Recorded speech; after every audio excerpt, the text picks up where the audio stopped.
So hi everyone, this is Deepika. Welcome back. I hope कि आप सभी बहुत अच्छे होंगे। एक बार फिर से स्वागत है स्टडी विद कंफर्ट पे। और आज हम ग्लोबलाइजेशन वाले टॉपिक को रिवाइज करेंगे। स्पेशली मैं आज डिस्कस करूंगी दिस डायमेंशन ऑफ ग्लोबलाइजेशन कि व्हाट आर द चैलेंजेस जो ग्लोबलाइजेशन की वजह से नेशन स्टेट को फेस करने पड़ रहे हैं। Right, so challenges to the nation state because of the globalisation. So इस पॉइंट को मैं डिटेल में डिस्कस करूंगी। इससे क्वेश्चन पूछा गया एग्जाम में। और जो इम्पैक्ट्स की बात है, पॉजिटिव इम्पैक्ट्स, नेगेटिव इम्पैक्ट्स, इसको मैं ऑलरेडी डिटेल में डिस्कस कर चुकी हूँ, तो मैं इसे रिपीट नहीं करूँगी। मैं सिर्फ ये चैलेंजेस वाला पोर्शन आज डिस्कस करूँगी ताकि अगर ये क्वेश्चन आए तो आप इसे टैकल कर पाओ। तो बेसिक वही आप यहाँ पर से जो डेफिनेशन है वो दे सकते हैं यहाँ पर ग्लोबलाइजेशन की, कि it is a increasing interconnectedness and the interdependence among the peoples, business and countries across the world. Right, so ये सिर्फ बिजनेस से तक ही लिमिटेड नहीं है, वेरियस मल्टीपल डायमेंशन या एस्पेक्ट्स हैं जो इस पे होते हैं। तो despite the integration of the market and economies, इसमें social, cultural and the political aspect भी इस पे इन्वॉल्व होता है। ओके, सो इसकी अगर फीचर्स देखने को बोला जाए आपको, तो free flow of goods, services, capital, information and people across the borders. Right, जैसे इंडिया के पीपल्स यूनाइटेड किंगडम जा रहे हैं, यूएसए जा रहे हैं, तो इस तरीके से गुड्स, सर्विसेज, बिजनेस, कंट्रीज जो पीपल्स हैं उनका फ्री फ्लो हो रहा है। तो ये हो गया ग्लोबलाइजेशन की डेफिनेशन। बेसिक थोड़ा बहुत हिस्टोरिकल बैकग्राउंड करना कि रूट्स ऑफ द ग्लोबलाइजेशन, आप ऐसा नहीं कि एंशियंट टाइम पे जो कनेक्शन था अमंग द वेरियस किंगडम्स वो नहीं था, उस टाइम पर भी हुआ करता था। अगर आपने इंडस वैली सिविलाइजेशन पढ़ा है तो उस टाइम इंडस वैली सिविलाइजेशन का ट्रेड होता था वेरियस अदर सिविलाइजेशंस के साथ में, चाहे वो चाइनीज़ सिविलाइजेशन हो, चाहे वो मेसोपोटामिया जो आपका सिविलाइजेशन है वो हो। तो मॉडर्न टाइम पे अगर हम देखें, सो मॉडर्न जो फॉर्म ऑफ ग्लोबलाइजेशन है, सो अर्ली मॉडर्न पीरियड में इसकी शुरुआत होती है। स्पेशली यूरोपियन पावर्स जब किंगडम का एक्सप्लोरेशन करने जाती हैं, जैसे हम लोगों ने कोलोनाइजेशन या इम्पीरियलिज्म के नाम से जानते हैं। राइट, सो इस तरीके से जब वो अपनी नेशनल बाउंड्रीज को क्रॉस करके ग्लोबल एम्पायर्स बनाती हैं, जिस तरीके से यूनाइटेड किंगडम ने इंडिया में आकर कॉलोनी बनाई थी। राइट, तो इसकी शुरुआत वहीं से होती है। राइट, तभी तो वहाँ पर जो मार्केट थी, इकोनॉमीज थी, कनेक्ट हो रही थी, जो गुड्स एंड सर्विसेज था, पीपल्स था, इंफॉर्मेशन था, उसका फ्लो हो रहा था। अब बेसिकली जो अभी मॉडर्न फॉर्म ऑफ ग्लोबलाइजेशन है, इसकी शुरुआत होती है 19th एंड 20th सेंचुरी पे, जिसको एक्सेलरेट किया गया था वेरियस फैक्टर्स के द्वारा, जैसे कि एडवांसमेंट्स, जो एडवांसेस थे इन द ट्रांसपोर्टेशंस या कम्युनिकेशन टेक्नोलॉजीज़। तो कुछ फैक्टर्स जरूर मेंशन करना है यहाँ पर कि वो क्या फैक्टर्स थे जिसने जो ग्लोबलाइजेशन थी इस पर कंट्रीब्यूट किया है। गेट इन, ग्लोबलाइजेशन में कंट्रीब्यूशन किया या एड किया है या इस प्रोसेस को एक्सेलरेट किया है बड़े लेवल पर। ओके, तो जैसे कि technology, specially information and communication technology हो गया, एलपीजी रिफॉर्म्स हो गया, फास्टर ट्रांसपोर्टेशन हो गया, राइज ऑफ मल्टीनेशनल कॉरपोरेशंस हो गया, मोबिलिटी ऑफ कैपिटल्स हो गया ईजी। तो इस तरीके के कुछ इंपॉर्टेंट फैक्टर्स हैं जिसने एक्सेलरेट की थी द प्रोसेस ऑफ ग्लोबलाइजेशन को, और जो पूरा वर्ल्ड है ये एक ग्लोबल विलेज में कन्वर्ट हो गया। तो ये एक बेसिक इन्फॉर्मेशन मुझे लगता है कि इंपॉर्टेंट इन्फॉर्मेशन है जो आपको मेंशन करनी होगी जब आप अपने आंसर की शुरुआत करेंगे। फिर इसके बाद से पॉजिटिव एंड निगेटिव कॉन्सिक्वेंसेज या इम्पैक्ट्स को आप मेरे इसके जो इंटरनेशनल रिलेशन का जो प्लेलिस्ट है उस पर जाकर देख सकते हो। डिस्कस करते हैं कि ऐसे कौन से चैलेंजेस हैं जो ग्लोबलाइजेशन की वजह से नेशन स्टेट को फेस करने पड़ रहे हैं। तो मोस्ट इंपॉर्टेंट थिंग बात करते हैं कि लॉस ऑफ सॉवरेनिटी। तो कुछ एक्सपर्ट्स का मानना है कि ग्लोबलाइजेशन की वजह से क्या हुआ है, जो कंट्रीज़ हैं वो इंटरडिपेंडेंट हो गई हैं, या कुल मिलाकर अमंग द कंट्रीज़ जो इंटरडिपेंडेंस की कंडीशन है वो इंक्रीज़ हुई है। और इसकी वजह से क्या हुआ है, जो नेशन स्टेट हैं उनका अपनी डोमेस्टिक इकोनॉमी, पॉलिटिक्स या सोसाइटी पे कंट्रोल कम हो गया है। सॉवरेनिटी की बेसिक लिटरल मीनिंग होती है supreme authority to make law. Right, so अब जो फॉर एग्जांपल इकोनॉमी है वो ग्लोबल सिस्टम से एक तरीके से इम्पैक्ट हो रही है या गवर्न हो रही है, ग्लोबल मार्केट से गवर्न हो रही है। गुड्स एंड सर्विसेज के प्राइसेस जो हैं वो आपके ग्लोबल मार्केट से इम्पैक्ट हो रहे हैं या उसके आधार पर तय किए जा रहे हैं। राइट, जो global demand and supply, global supply chain है उससे इम्पैक्ट हो रही हैं चीज़ें। तो कंट्रीज़ की जो मार्केट है वो इंटरडिपेंडेंट हो गई है। तो अब कंट्रीज जो नेशन स्टेट हैं उनका बहुत कम कंट्रोल बचा है over the all these aspects, चाहे वो इकोनॉमी हो, चाहे वो पॉलिटिक्स हो, चाहे वो सोसाइटी हो। सोसाइटी का अगर हम एक डायमेंशन ले लें तो जैसे फॉर एग्जांपल ये जो फूड सिस्टम है या कल्चर सिस्टम है, चाहे या जो वेरियस ट्रेडिशंस हैं, फेस्टिवल्स हैं, इनका सेलिब्रेशन अब डोमेस्टिक लेवल तक तो लिमिटेड नहीं रहा ना, हमें इंटरनेशनल एक्सपोजर मिल रहा है, लोगों का मूवमेंट हो रहा है, इंफॉर्मेशन का मूवमेंट हो रहा है due to social media and other information communication technology platforms, जिसकी वजह से आजकल हमें मैकडोनाल्ड भी पता है, इंडिया में बहुत सारी फ्रेंचाइजीज एग्जिस्ट कर रही हैं, राइट। तो हम इटालियन कुजीन हो गया, चाइनीज़ कुजीन हो गया, हम बहुत सारे मल्टी नेशनल जो कुजीन है, जो मल्टी कॉन्टिनेंटल कुजीन को हम आजकल एक्सेस कर पा रहे हैं, या चाहे वो किसी भी मामले में फैमिली स्ट्रक्चर, म्यूज़िक सिस्टम, या आप कह सकते हो जो टीवी सीरीज़ हो गए हैं। तो बहुत सारी चीज़ें क्या है, इंटरडिपेंडेंट हो गई हैं। तो अभी जो नेशन, जो गवर्नमेंट है किसी भी नेशन स्टेट की, फॉर एग्जांपल इंडिया की जो गवर्नमेंट है, उसका कम कंट्रोल बचा है इसकी इकोनॉमी, पॉलिटिक्स या सोसाइटी में। तो इसे कह रहे हैं कि लॉस ऑफ सॉवरेनिटी। भाई पहले इंडिया का क्या था, पूरी फुल कंट्रोल, सुप्रीम पावर थी हर एक चीज़ में बनाना। जब दुनिया की सारी कंट्रीज़ इंटरकनेक्टेड हैं तो उनकी जो जो जो गुड्स एंड सर्विसेज के प्राइस हैं वो ग्लोबल मार्केट से डिसाइड हो रही है। अब गवर्नमेंट का उतना ज़्यादा कंट्रोल नहीं रह गया। इसकी वजह से कुछ एक्सपर्ट कहते हैं कि जो नेशन स्टेट हैं ये लॉस ऑफ सॉवरेनिटी का चैलेंज फेस कर रहे हैं।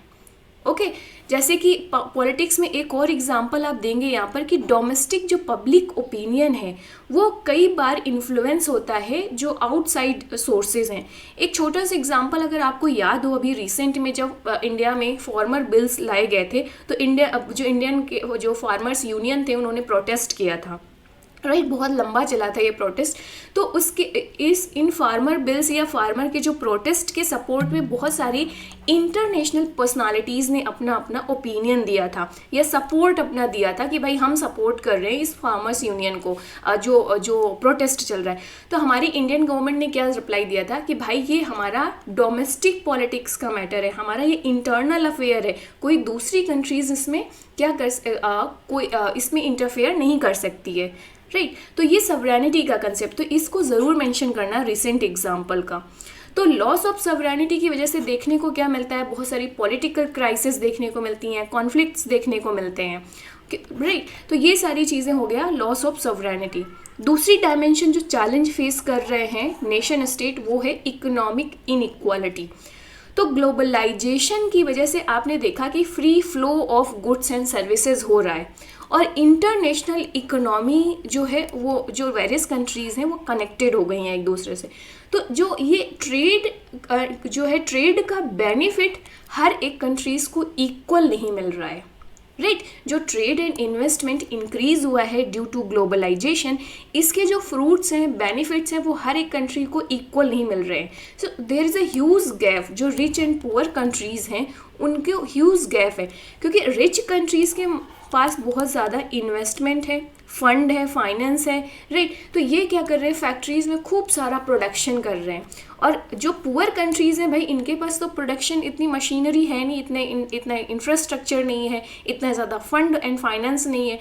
तो ये जो रिच कंट्रीज़ हैं ये पुअर कंट्रीज़ को सिर्फ मार्केट को यूटिलाइज कर रही हैं, अपने सस्ते प्रोडक्ट इन पुअर कंट्रीज़ में बेच रहे हैं और खूब सारा मुनाफा या प्रॉफिट अर्न कर रहे हैं इस चीज़ से। तो यहाँ पर इकोनॉमिक बेनिफिट ज़्यादा किसे मिल रहे हैं, रिच कंट्रीज़ को मिल रहे हैं। तो इस तरीके से इकोनॉमिक इनइक्वालिटी एक दूसरा मेजर चैलेंज है ग्लोबलाइजेशन की वजह से। ओके, तो अभी रिसेंट में जैसे आपने क्रिप्टो करेंसी, बिटकॉइन का नाम सुना होगा, इवन ये मॉनेटरी पॉलिसीज़, राइट। तो आप देखोगे कि यूएस की जो फेडरल रिजर्व बैंक है, जो भी इकोनॉमिक डिसीजन ले रही है, इंटरेस्ट रेट कम करेंगे, ज़्यादा क्या करेंगे, उसका प्रभाव इंडिया में भी पड़ेगा, इंडिया की मार्केट में। सो इंडिया की जो आरबीआई है उसे भी उसके अकॉर्डिंग तय करना होता है। यह बिटकॉइन एंड ऑल में जो जिस तरीके से क्रिप्टो करेंसी है, जो ब्लॉकचेन टेक्नोलॉजी आजकल चल रही है न्यूज़ पे, तो उसकी वजह से आप देखेंगे कि जो इकोनॉमिक इनइक्वालिटी है बहुत ज़्यादा बढ़ रही है, ये गैप रिच एंड पुअर के बीच में। तो ये आप दूसरा पॉइंट करेंगे। तीसरा चैलेंज आप एक्सप्लेन करेंगे कल्चरल हार्मोनाइजेशन को। Cultural harmonisation basically uniformity. आजकल जिस तरीके से पूरी दुनिया एक ग्लोबल विलेज बन गई है, तो जो सुपीरियर जो डोमिनेंट कल्चर्स थे ना, उन्होंने अपनी सुपीरियॉरिटी एक तरीके से इस्टेब्लिश कर ली है। जैसे कि स्प्रेड ऑफ जो वेस्टर्न कल्चर एंड वैल्यूज़ हैं, इन्होंने अपनी हेजेमनी इस्टेब्लिश कर ली है पूरी दुनिया में। तो जो western culture values, for example एक छोटा सा ले लेते हैं एग्जांपल इंग्लिश लैंग्वेज का, राइट। इंग्लिश लैंग्वेज आजकल एक स्टैंडर्ड बन गया है, राइट। हमारी जो लोकल लैंग्वेज है, हमारी जो अपनी इंडिया की लैंग्वेज हिंदी है, उसको लोग क्या कर रहे हैं, आप इंग्लिश अगर गलत बोलोगे तो एक स्टैंडर्ड हो गया, भाई लोग हंसेंगे। कितने सारे लोग हिंदी गलत बोलते हैं, उस पर लोग नहीं हंसेंगे, गेटिंग इट। तो एक तरीके से यूनिफॉर्मिटी इस्टेब्लिश होती जा रही है, एक स्टैंडर्डाइजेशन होता जा रहा है ग्लोबल कल्चर का, दैट इज़ वेस्टर्न कल्चर का specially.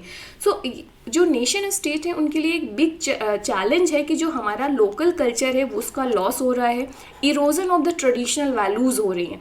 For example traditional values में हमारे यहाँ इंडिया का योगा सिस्टम आप देख लीजिए, या स्पिरिचुअल वैल्यूज़ देख लीजिए, राइट। अभी हमने रिसेंट में योगा को इतना प्रमोट करना शुरू किया है ना, ग्लोबल लेवल तक हम ले गए हैं इसे। तो इस तरीके से ग्लोबलाइजेशन एक टर्म यूज़ किया जाता है, that is mixing of global with the local, और इसकी वजह से ग्लोबल कल्चर डोमिनेट करता है और लोकल कल्चर धीरे धीरे इसका लॉस होता जाता है या इरोजन होता जाता है। एग्जाम्पल में आप मैकडोनाल्ड, KFC, राइट, फिर bhangra pop, indie pop, fusion of the music, television channel, बहुत सारी चीज़ें आप इस पे एग्जाम्पल में मेंशन कर सकते हैं। तो कल्चरल होमोजेनाइजेशन समझ में आया आपको यहाँ पे। इसके बाद से नेक्स्ट चैलेंज आप यहाँ पर कर सकते हैं, चौथा, इन्वायरमेंटल डिग्रेडेशन। सो बहुत सारे नेशन स्टेट ग्लोबलाइजेशन की वजह से इन्वायरमेंटल डिग्रेडेशन का चैलेंज फेस कर रहे हैं, राइट। ग्लोबलाइजेशन ने कंट्रीब्यूट किया है degradation of the environmental bye promoting the exploitation of the natural resources, right. जब भाई ग्लोबलाइजेशन हुआ, इंडस्ट्रीज़ स्प्रेड होती हैं, मैन्युफैक्चरिंग बढ़ती है, demand of goods and services बढ़ती है ग्लोबल लेवल पे, सो नेचुरल रिसोर्सेज का ही तो एक्सप्लॉयटेशन करके बनाया जाएगा ना चीज़ें। फॉर एग्जांपल अर्बनाइजेशन इसी का एक डायमेंशन है।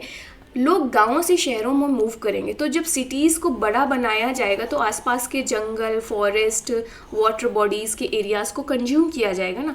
इस तरीके से exploitation of the natural resources होगा, ओके। और इस तरीके से वेरियस चैलेंजेस जैसे क्लाइमेट चेंज, डिफॉरेस्टेशन, जो लॉस ऑफ बायोडाइवर्सिटी है, ये होता है। एग्जाम्पल ओजोन लेयर डिप्लीशन आप दे सकते हैं। इंडस्ट्रियल वेस्ट आजकल इतना ज़्यादा जनरेट हो रहा है कि लोग क्या कर रहे हैं, जो समुद्र है, जो ओशियन है, उस पर फेंक रहे हैं, और फिर वहाँ पर जो ब्लू इकोनॉमी है उससे लोग पोल्यूट कर रहे हैं, राइट। तो ओशियन पोल्यूशन आप लोगों ने देखा होगा कि बहुत बड़ा मुद्दा है आजकल, राइट। जिस तरीके से लोग इंडस्ट्रियल वेस्ट को डंप कर रहे हैं समुद्र में जाकर, ये बहुत बड़ा चैलेंज है।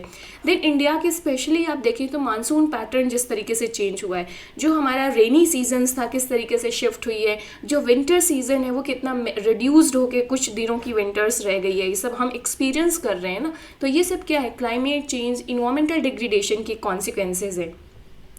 तो ये एक इम्पॉर्टेंट चैलेंज आप मेंशन करेंगे। पांचवा आप करेंगे rise of non state actors. देखो, जो इंटरनेशनल पॉलिटिक्स में दो मेजर एक्टर्स माने जाते हैं, एक होते स्टेट एक्टर्स, दूसरे होते हैं non state actors. State actors जो गवर्नमेंट होती हैं, जो नेशनल गवर्नमेंट्स होती हैं, सॉवरेन गवर्नमेंट्स होती हैं, जैसे इंडियन गवर्नमेंट, भारत सरकार, USA गवर्नमेंट।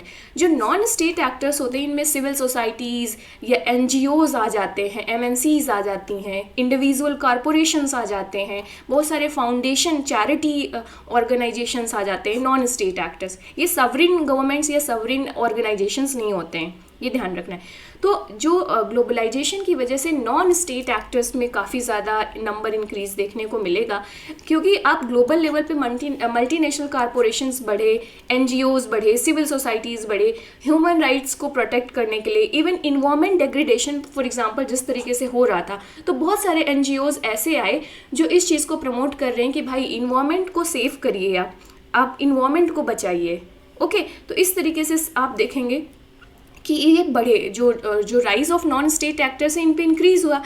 अब इसमें चैलेंज क्या आता है भाई, सिविल सोसाइटीज़ और एनजीओज़ ठीक हैं, आप तो कहेंगे कि ये तो मैम अच्छी बात है, होने चाहिए एनजीओज़ और सिविल सोसाइटीज़ क्योंकि ये अच्छा काम करते हैं, लेकिन बहुत सारे ऐसे अनसिविल सोसाइटीज़ आए इसके साथ साथ में, जैसे जो टेररिज्म को सपोर्ट करते हैं, जो टेररिस्ट ऑर्गेनाइजेशंस होते हैं, human and drug trafficking related organisations होते हैं, या ऑर्गेनाइज्ड क्राइम, पायरेसी या पेंडेमिक डिजीज़ फैली जैसे फॉर एग्जांपल कोविड-19, नहीं तो ये अनसिविल सोसाइटी भी तो पैरेलली डेवलप हो रहे हैं ना सिविल सोसाइटी के साथ साथ में। ऐसे बहुत सारे एनजीओज़ हैं जो एनजीओ के नाम पे बहुत सारे इस तरीके के जो ह्यूमन एंड ड्रग ट्रैफिकिंग जैसी एक्टिविटीज़ कर रहे हैं, ऑपरेट कर रहे हैं। ओके, तो ये सब चैलेंज है जो नेशन स्टेट फेस कर रहे हैं। तो आई होप कि इतना इंपॉर्टेंट इनफ पॉइंट्स थे जिससे कि आप इस क्वेश्चन को एड्रेस कर सकते हो अगर आता है। बहुत सारे एग्जांपल्स हैं यहाँ पर। So overall you can say that कि जो ग्लोबलाइजेशन है इसने चैलेंजेस और अपॉर्चुनिटीज़ दोनों ही दी थी नेशन स्टेट को। डिपेंड करता है नेशन स्टेट पे कि कैसे वो इफेक्टिवली मैनेज करता है, या नेशन स्टेट के अंदर कितनी एबिलिटी है to adopt these challenges of the global environment. For example China को माना जाता है कि जो ग्लोबलाइजेशन है इससे मोस्ट बेनिफिटेड कंट्री देखा जाए तो वो चाइना है। सो ग्लोबलाइजेशन का फ़ायदा उठाकर चाइना ने अपनी इकोनॉमी को इतना बड़ा इकोनॉमी बना लिया एक तरीके से, और राइवलरी स्टेट बन गया यूएसए का। आजकल चाइना और यूएसए के बीच में जिस तरीके से ट्रेड टेंशन चल रही है, तो चाइना इतना अपनी इकोनॉमी को इतना ग्रो कर ले गया ड्यू टू ग्लोबलाइजेशन। तो चैलेंजेस और अपॉर्चुनिटीज़ दोनों हैं और इसको कैसे हार्नेस किया जाना है ये देखना है। तो आई होप कि इस क्वेश्चन को डील कर पाओगे, ये पूछा गया है ग्लोबलाइजेशन वाला। Okay, challenges to the nation state. So this is all for today guys, and I hope कि टॉपिक समझ में आया होगा। कोई डाउट हो तो नीचे कमेंट कर सकते हो।